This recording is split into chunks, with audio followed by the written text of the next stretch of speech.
Hi students, welcome back to our class. In last class we discussed about marginal efficiency of capital and marginal efficiency of investment, and in today's class we are discussing about neoclassical theory of investment. എന്താണ് neoclassical? Keynes അദ്ദേഹത്തിൻ്റെ theory കൊണ്ടുവന്നതിന് ശേഷം വീണ്ടും classical തിയറിക്ക് അതിൻ്റേതായ importance ലഭിച്ചു. അതിനെയാണ് എന്ത് പറയുന്നത്? Neoclassical theory എന്ന് പറയുന്നത്. അപ്പോൾ കെയ്ൻസിന് ശേഷം ക്ലാസിക്കൽ തിയറികൾക്ക് അതിൻ്റേതായ ഇമ്പോർട്ടൻസ് ഉണ്ട് എന്ന് പറഞ്ഞ് കെയ്ൻസിൻ്റെ കൺസെപ്റ്റുകളുടെ ഇഷ്യൂ ഒക്കെ ചൂണ്ടിക്കാട്ടിക്കൊണ്ട് പിന്നീട് വന്ന തിയറിയാണ് neoclassical theory. So according to neoclassical theory, how does they calculate investment and how is investment goes on according to their concept? That's what we are looking. The first point, the neoclassical theory explains that at a particular time, how much capital stock a firm desires to achieve. എന്താണ് neoclassical theory വിശദീകരിക്കുന്നത്? ഒരു പ്രത്യേക സമയത്ത് എത്ര capital സ്റ്റോക്കാണ് ഒരു firm വെച്ചിരിക്കാൻ, firm എത്രത്തോളം capital stock വെക്കാനാണ് അവർ ആഗ്രഹിക്കുന്നത്. The second point, rate of investment is determined by speed with which firms adjust their capital stock towards the desired level. അപ്പോൾ റേറ്റ് ഓഫ് ഇൻവെസ്റ്റ്മെൻറ്റ് ഏതുമായി ബന്ധപ്പെട്ടതാണ്? Speed with which firms adjust their capital stock towards their desired level. അവർ ആഗ്രഹിക്കുന്ന ലെവലിലേക്ക് എത്ര ഏതെല്ലാം തരത്തിലുള്ള അഡ്ജസ്റ്റ്മെൻറ്റിലൂടെയാണ് capital stock കൊണ്ടുവരുന്നത്, അതിനനുസരിച്ച് ഇരിക്കുമെന്ത് rate of investment. കാരണം എന്താണ്? Because it takes time to build and install new machines, construct new factories, warehouses. Investment എന്ന് പറയുന്നത് ഇത്തരത്തിലുള്ള ഇൻവെസ്റ്റ്മെൻറ്റ് ടൈം എടുക്കും.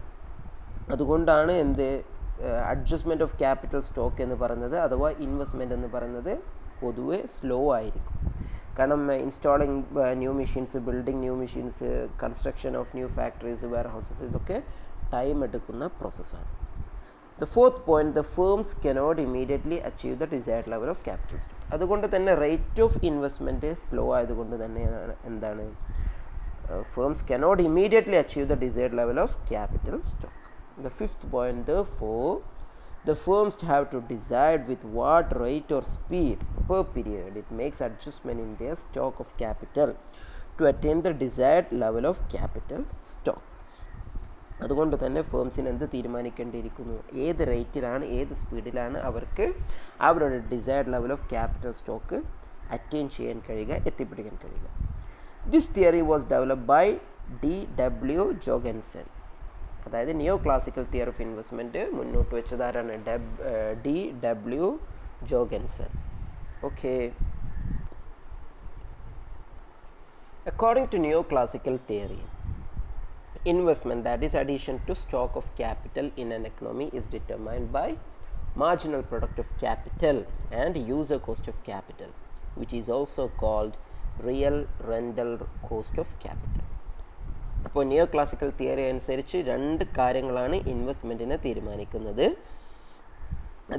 ഏതൊക്കെയാണ് രണ്ട് കാര്യങ്ങൾ? Marginal product of capital and user cost of capital.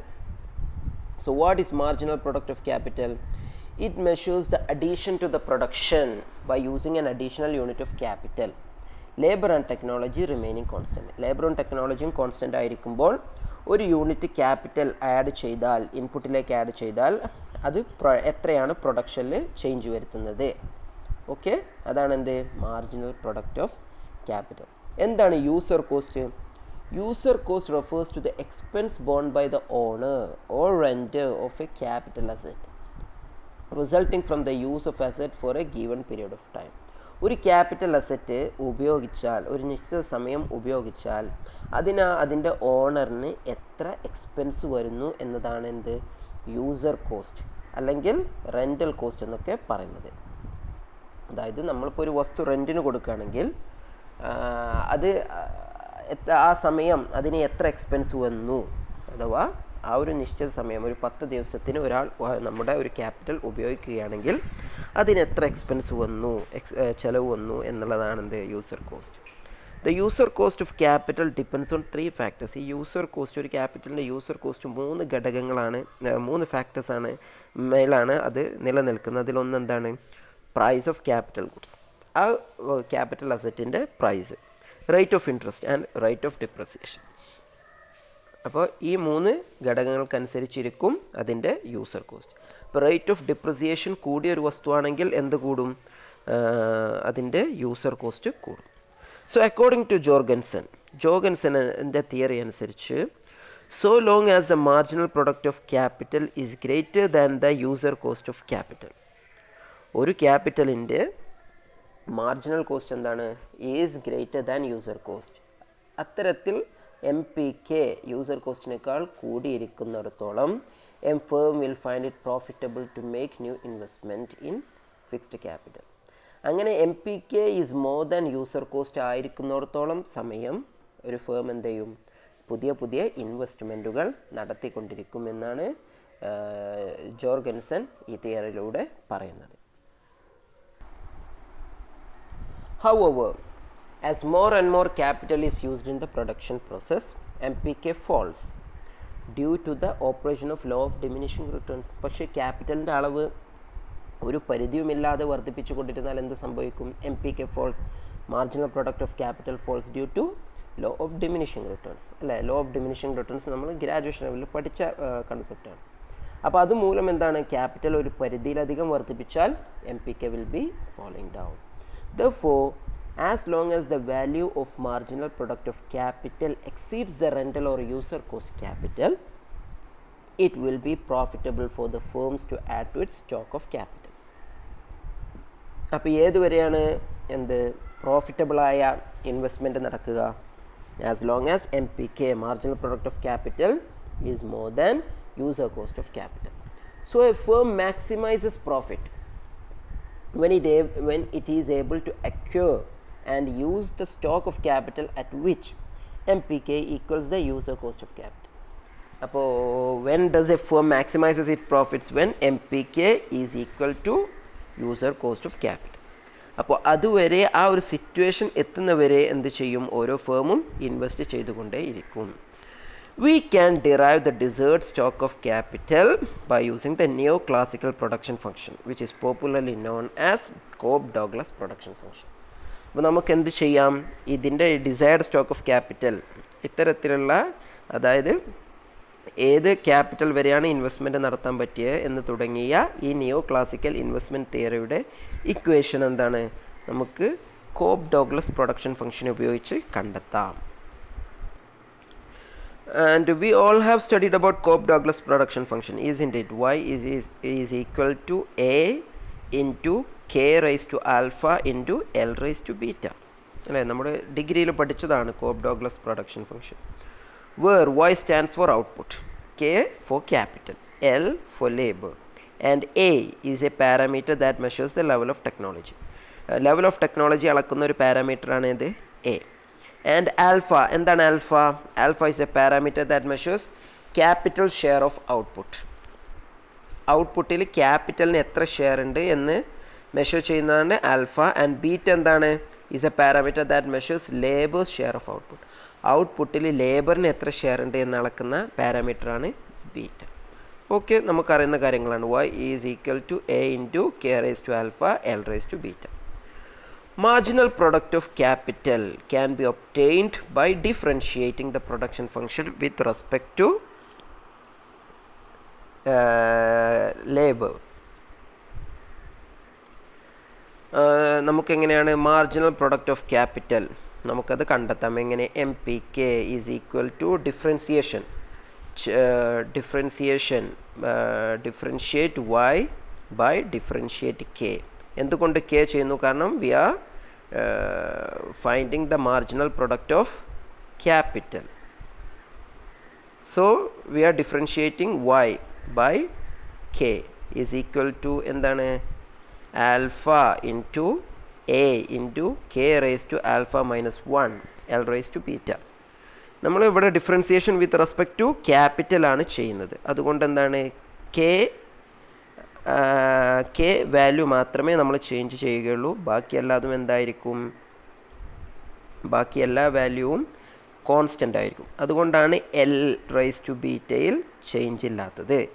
K raise to alpha, അപ്പോൾ K raise to alpha എന്ത് ചെയ്യും? ആൽഫ എന്ന വാല്യൂ നേരെ മുന്നിലേക്ക് വരുന്നു and K raise to alpha -1 എന്നാകുന്നു. ഓക്കെ, ഡിഫറൻസിയേഷൻ്റെ ബേസിക് റൂൾസ് നിങ്ങൾക്ക് ഓർമ്മ ഉണ്ടാകും എന്ന ധാരണയിലാണ് ഞാനിത് പറയുന്നത്. അപ്പോൾ ഈ ചേഞ്ച് എങ്ങനെ വന്നത്? y എത്രയായിരുന്നു? a into K raise to alpha L raise to beta. നമ്മളിവിടെ ഡിഫറൻസിയേഷൻ വിത്ത് റെസ്പെക്റ്റ് ടു ക്യാപിറ്റലാണ് ചെയ്യുന്നത്. ഓക്കെ, സോ അവിടെ എങ്ങനെയാണ് ചേഞ്ച് വരിക? ക്യാപിറ്റൽ കെ റൈസ് ടു ആൽഫയിൽ മാത്രമേ ചേഞ്ചസ് ഉണ്ടാവുകയുള്ളൂ. അതിൻ്റെ എക്സ്പൊണൻറ്റിനെ നമ്മൾ എന്ത് ചെയ്യുന്നു? അതിലേക്ക് കൊണ്ടുവന്ന് നേരെ മൾട്ടിപ്ലൈ ചെയ്യുന്നു. അങ്ങനെയാണ് എന്ത്? കെ റൈസ് ടു ആൽഫയുടെ എക്സ്പൊണൻ്റായ ആൽഫയെ മുന്നിലേക്ക് കൊണ്ടുവന്ന് alpha into A into K raise to alpha -1. അപ്പോൾ എത്രയായിരുന്നു എക്സ്പൊണൻ്റ്? അത് -1 into L raise to beta. L raise to ബീറ്റയ്ക്ക് യാതൊരു ചേഞ്ചും വരില്ല, കാരണം എൽ റൈസ് ടു ബീറ്റ അവിടെ കോൺസ്റ്റൻ്റ് ആണ്. സോ ഇനി ഇതിൽ തന്നെ നാം ഒരു ചേഞ്ച് കൊണ്ടുവരികയാണ്. M P K marginal product of capital is equal to alpha into A into K raise to alpha L raise to beta by K. എവിടെ നിന്നാണ് ബൈ കെ വന്നത്? അതിന് തൊട്ട് മുമ്പുള്ള ഇക്വേഷനിൽ കെ റൈസ് ടു ആൽഫ -1 എന്നുണ്ട്. അതിന് നമുക്ക് എന്താക്കി സ്പ്ലിറ്റ് ചെയ്യാം? നമ്മുടെ എക്സ്പൊണൻസ്, റൂൾസ് ഓഫ് എക്സ്പൊണൻസ് നിങ്ങൾ 10ാം ക്ലാസ് മാത്സിൽ നമ്മൾ പഠിച്ചതാണ്. K raise to alpha into K raise to -1 ഇങ്ങനെയാക്കി സ്പ്ലിറ്റ് ചെയ്യാം. K raise to alpha into K raise to -1. അങ്ങനെയാണെങ്കിൽ അതെന്താണ്? കെ റൈസ് ടു ആൽഫ -1 അല്ല, A raise to M into A raise to N, A raise to M plus N എന്ന രീതി നമ്മൾ പഠിച്ചതാണ്. A raise to M into A raise to N is equal to A raise to M plus N. ഇവിടെ നമ്മൾ അത് തന്നെയാണ് ചെയ്തത്. K raise to alpha into K raise to -1 നമുക്ക് എത്രയാണ് കിട്ടുക? K raise to alpha -1. അവിടെ നെഗറ്റീവ് സൈനാണ് വരിക. ഓക്കെ, അപ്പോൾ കെ റൈസ് ടു -1 എന്നതിൻ്റെ ഉദ്ദേശം എന്താണ്? 1/k. സോ ഈ തരത്തിൽ അതിനെ 1/k ആക്കിയാൽ നമുക്ക് എന്ത് കിട്ടും? Alpha into A into K raise to alpha into L raise to beta by K. അത് ഈസ് ഈക്വൽ ടു എന്താണ്? Alpha into Y by K. Okay, alpha into Y by K. കാരണം എന്താണ്? A into K raise to alpha into L raise to beta അതെന്താണ്? Y അഥവാ Cobb Douglas production function അതുപോലെയുള്ളതാണ്. So we will substitute it by Y. Okay, is it clear? ഇവിടെ നമ്മൾ simple mathematics ആണ് പറഞ്ഞിട്ടുള്ളത്. Differentiation നിങ്ങൾ ഗ്രാജുവേഷൻ ലെവലിൽ ഇനി +2 സയൻസ് എടുത്തവരൊക്കെ പഠിച്ചിട്ടുണ്ടാകും differentiation. Okay, so let R be the price or user cost of capital. Okay, നമ്മൾ ഡെറിവേഷൻ്റെ അടുത്ത സ്റ്റെപ്പിലേക്ക് പോവാണ്. R be the price or user cost of capital and P be the price of output. To maximize profit maximize ചെയ്യാൻ ഒരു firm എന്താ ചെയ്യുക? Firm will equate the marginal product of capital to the real rental price of capital. അല്ലേ, marginal product of capital is equal to എന്താണ്? Real rental price. ആ ഒരു പൊസിഷനിലാണ് എന്ത്? ഒരു ഫേം പ്രോഫിറ്റ് മാക്സിമൈസ് ചെയ്യുക എന്ന് അതിൻ്റെ തിയറി പഠിച്ചപ്പോൾ നമ്മൾ പറഞ്ഞു. സോ റിയൽ റെൻ്റൽ പ്രൈസ് എന്നതിൻ്റെ ഉദ്ദേശം എത്രയാണ്? Rental price divided by price അഥവാ user cost divided by price ആണ് നമുക്ക് എന്താണ്? റിയൽ റെൻ്റൽ പ്രൈസ് കിട്ടും. So how will the equation come? Alpha Y by K is equal to R by P. അങ്ങനെയെങ്കിൽ അതിൻ്റെ ലൊക്കേഷൻ ചേഞ്ച് ചെയ്താൽ അത് K എന്ന വാല്യൂവിന് സിംപ്ലിഫൈ ചെയ്താൽ നമുക്ക് എന്ത് കിട്ടും? Alpha into P by R Y. Thus അങ്ങനെയെങ്കിൽ desired stock of capital can be എത്രയാണ്? ഫൈനൽ സ്റ്റോക്ക് ഓഫ് ക്യാപിറ്റൽ എത്രയായിരിക്കും? K star is equal to alpha into P by R into Y. Alpha into P by R into Y. ഈ equation എന്തൊക്കെയാണ് നമുക്ക് കാണിച്ചു തരുന്നത്? Equation shows that the desired stock of capital ഒരു company ആഗ്രഹിക്കുന്ന stock of capital അഥവാ investment, desired stock of capital എന്ന് തന്നെയാണ് കേട്ടോ ഇൻവെസ്റ്റ്മെൻറ്റ്. ഇറ്റ് ഡിപ്പെൻഡ്സ് ഓൺ, അതെന്തിനെല്ലാം ഡിപ്പെൻഡ് ചെയ്യുന്നു? സൈസ് ഓഫ് ഔട്ട്പുട്ട്, അതുപോലെ തന്നെ റിയൽ കോസ്റ്റ് ഓഫ് ക്യാപിറ്റൽ. ഔട്ട്പുട്ടും സൈസ് ഓഫ് ഔട്ട്പുട്ടും അതുപോലെ തന്നെ എന്താണ്? റിയൽ കോസ്റ്റ് ഓഫ് ക്യാപിറ്റൽ അഥവാ യൂസർ കോസ്റ്റ്. ഈ രണ്ട് ഘടകങ്ങളുമായിട്ട് ബന്ധപ്പെട്ടതാണ്. അത് തന്നെയാണ് നമ്മൾ ഫസ്റ്റ് പറഞ്ഞത്. അതൊരു ഇക്വേഷൻ മോഡൽ നമ്മളൊന്ന് എക്സ്പ്രസ് ചെയ്തു എന്ന് മാത്രം. ദ ഇക്വേഷൻ റിവീൽസ് ദാറ്റ്, ഈ ഇക്വേഷൻ എന്തെല്ലാം റിവീൽ ചെയ്യുന്നു? That higher the rental cost of capital, 6 കൂടുതലാണെങ്കിൽ the lower will be the desired capital stock by the firm and vice versa. അഥവാ ഇക്വേഷനിൽ നോക്കുക, 6 കൂടുതലാണെങ്കിൽ അഥവാ യൂസർ കോസ്റ്റ് കൂടുതലാണെങ്കിൽ എന്ത് കുറയും? ഡിസൈർഡ് സ്റ്റോക്ക് ഓഫ് ക്യാപിറ്റൽ കുറയും. കാരണം എന്താണ്? ഇൻവേഴ്സ്ലി പ്രപ്പോർഷണൽ ആണ്. അതിന് നേരെ ഓപ്പോസിറ്റ് സംഭവിക്കും. യൂസർ കോസ്റ്റ് കുറവാണെങ്കിൽ, കുറവാണെങ്കിൽ കെ സ്റ്റാർ അഥവാ ഡിസൈർഡ് സ്റ്റോക്ക് ഓഫ് ക്യാപിറ്റൽ കൂടുതലായിരിക്കും. The equation further reveals that the greater the expected output, the greater the desired capital stock. കൂടുതൽ ഔട്ട്പുട്ട് എക്സ്പെക്റ്റ് ചെയ്യുകയാണെങ്കിൽ എന്ത് ചെയ്യും? The greater the desired capital stock. അഥവാ നമ്മുടെ ഫേമിൽ ഔട്ട്പുട്ട് കൂടുമെന്ന് നമ്മൾ expect ചെയ്യണമെങ്കിൽ നമ്മൾ എന്ത് ചെയ്യും? ഫേമിൽ കൂടുതൽ ഇൻവെസ്റ്റ്മെൻറ്റ് നടത്തും, കൂടുതൽ ഫെസിലിറ്റീസ് കൊണ്ടുവരും. അത് തന്നെയാണ് ഇക്വേഷനിൽ പറയുന്നത്. കാരണം എന്താണ്? K star is equal to proportionally equal to Y, അതായത് output.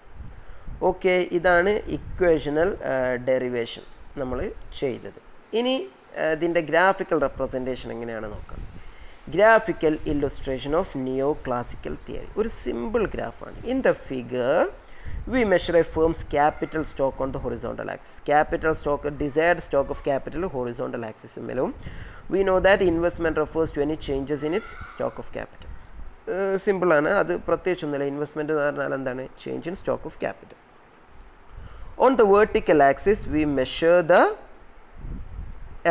MPK and the user cost of capital. Vertical axis മേലാണ് നമ്മൾ എന്ത് മെഷർ ചെയ്യുന്നത്? Marginal product of capital and user cost of capital. ആ കർവ് എന്ത് കർവാണ്? The investment demand curve. Investment demand കർവാണ്. അത് is downward sloping due to the operation of law of diminishing returns. എന്തുകൊണ്ടാണ് അത് downward sloping? Due to the operation of law of diminishing returns. If the user cost of capital is C0, നമ്മളിതൊന്ന് ശ്രദ്ധിക്കുക. അതിൻ്റെ if the user cost of capital is C0, the firm's desired stock of capital will be K0. Okay, അപ്പോൾ നമ്മൾ first കർവാണ് ശ്രദ്ധിക്കേണ്ടത്, MPK0.